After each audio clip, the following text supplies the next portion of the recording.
And good morning, everyone. Thanks for joining us. A live look at Denver this morning as we look out toward the west. We're going to be talking about some mild temperatures this week, although it could hit 90 today, but that's more normal than what we've been seeing. Right now, we are following a developing story in Inglewood. Police shot and killed a man after a disturbance with family members. Yeah, it started just before 8 o'clock last night near Federal and Bellevue.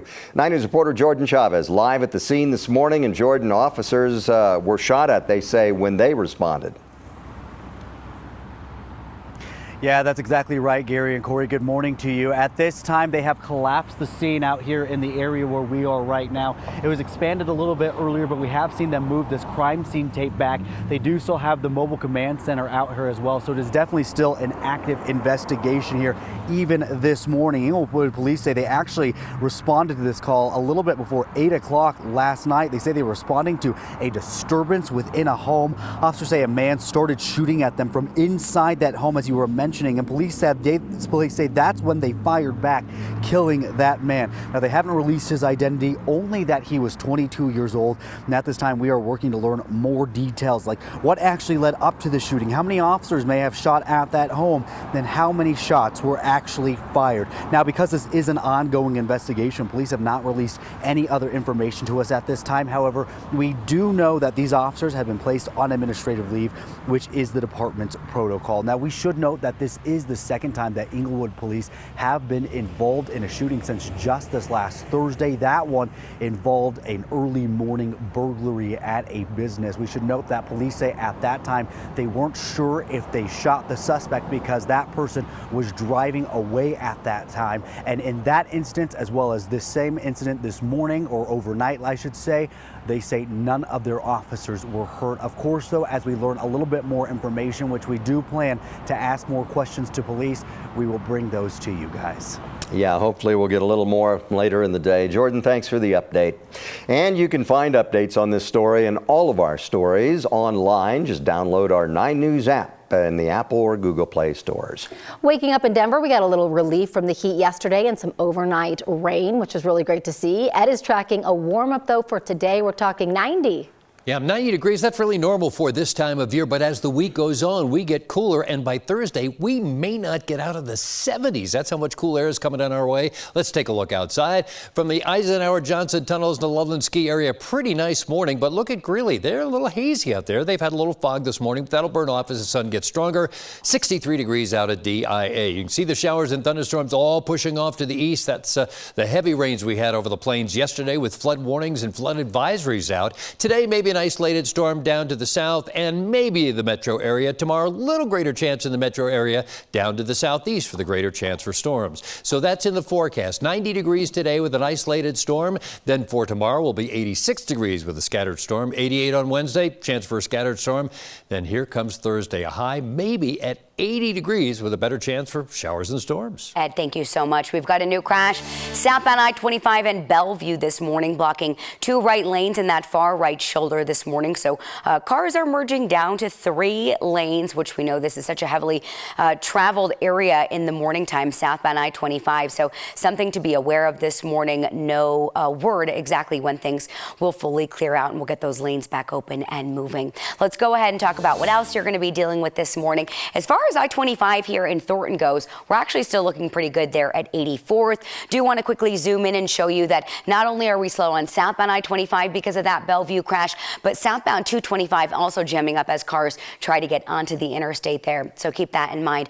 Almost back to normal on northbound 225, even though we're seeing some change in color out here on your drive between I-25 and I-70. You're back down to about a 13-minute drive there, but we are slow if you're traveling into Commerce City here soon. We've got some road work happening. A left lane closed on westbound 76 between 74th and 270. Your drive in about 17 minutes from E470. Erica, thanks. Right now, police in Lakewood looking for a driver who hit and killed a 53-year-old woman on Saturday night. It happened, excuse me, it happened near First and South Sheridan. This is the part of the metro area where it happened. It's part of the injury network. 5% of roads where more than half of all serious injuries and deaths do happen. Police do not have a description of the car or the suspect. They say that anyone who saw anything should call Lakewood Police. Several flash flood warnings went out in burn scar areas over the weekend, and if you're not already signed up for emergency alerts, you should sign up. You can sign up now for Larimer County's opt-in alert system. You can choose whether to get emails and calls for flooding warnings, or you can text flood 2022 to 888-777 to get a text. Since the area is prone to bad cell service, you can also get a NOAA weather radio. Living in a different county doesn't mean you shouldn't sign up either. To do so, just go to Colorado's Department of Public Safety's website. You can see it there on your screen. Then scroll until you find your county's program. You can select the type of alerts you want to receive, like flooding, tornadoes, or severe weather. You can also select how you want to get them, either by call or text message. On Wednesday, Thornton's going to be testing out their emergency alert system. Those signed up will receive a call, text, and email. You can sign up for their alerts on the City of Thornton's website. Happening this week, Centennial Water Board will decide on moving to Stage 1 drought water rates and restrictions. The water district serves Highlands Ranch, Solstice, and Northern Douglas County. If approved on Wednesday, the restrictions would go into effect after August 1st. It only applies to customers who exceed their water budget. Right now, they're asking everyone to only water their lawns twice a week. Centennial Water is answering questions about the restrictions. They're going to have an open house on Thursday. It'll be at the Southridge Rec Center. It'll start at 6 o'clock in the evening, go to about 7:30. All right, get ready, Broncos country. It's going to be an exciting week. Russell Wilson and the team heading to the UC Health Training Center for the official training camp starting on Wednesday. All starts at 10 o'clock on Wednesday. Fans will get their first look at the team practicing together. Parking lots open at 8 o'clock that morning. The gates open at 9 o'clock. We will be out there live, and you can watch the first preseason games right here on Channel 20. The first is Saturday, August 13th at 7 o'clock. That is against the Cowboys. Then the next week we'll be out at Buffalo for a game with the Buffalo Bills. Preseason wraps up in Denver on August 27th at 7 o'clock. We'll have a full coverage of the 3 games over on Channel 20.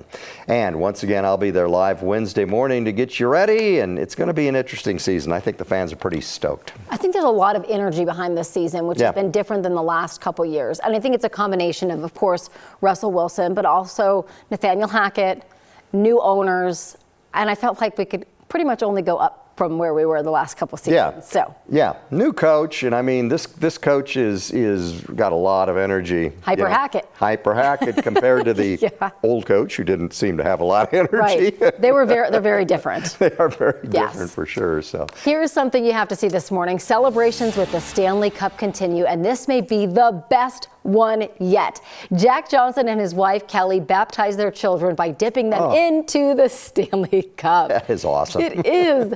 The ceremony was already planned ahead of time, but it just so happened to coincide with his day with the cup.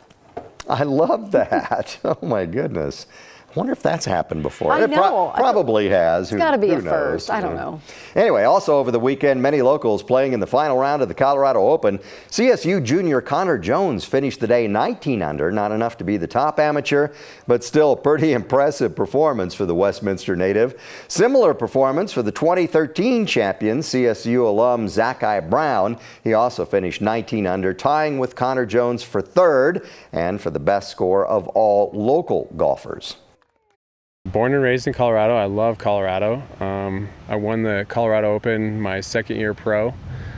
So Colorado Open has done a lot for me, and I just love playing here. The hole is just a little bigger. Yeah, it's pretty special. I know all the Colorado kids, older and younger than me, like to come out and play this event every year, so it's pretty cool to put my name on one of these trophies. Yeah, congratulations to them. That is terrific. First place went to Will Collins of Albuquerque. He shot a 23 under, and that's pretty good too. He gets $100,000 for winning the Colorado Open. They are incredible. I remember when we went out to try golfing for the day. Yeah? I was terrible, don't you? Yeah? I couldn't even hit it off the tee. You don't think you'll play in the Open anytime soon? No, but I will love to be a spectator. I love to drive the golf carts around with the bucket of beer in the back. There you go. That's what I'm good at. All right. Sounds good to me. Yeah, that was out of Green Valley Ranch, by the way. Beautiful course. It is. Yeah, they do a great job at that tournament.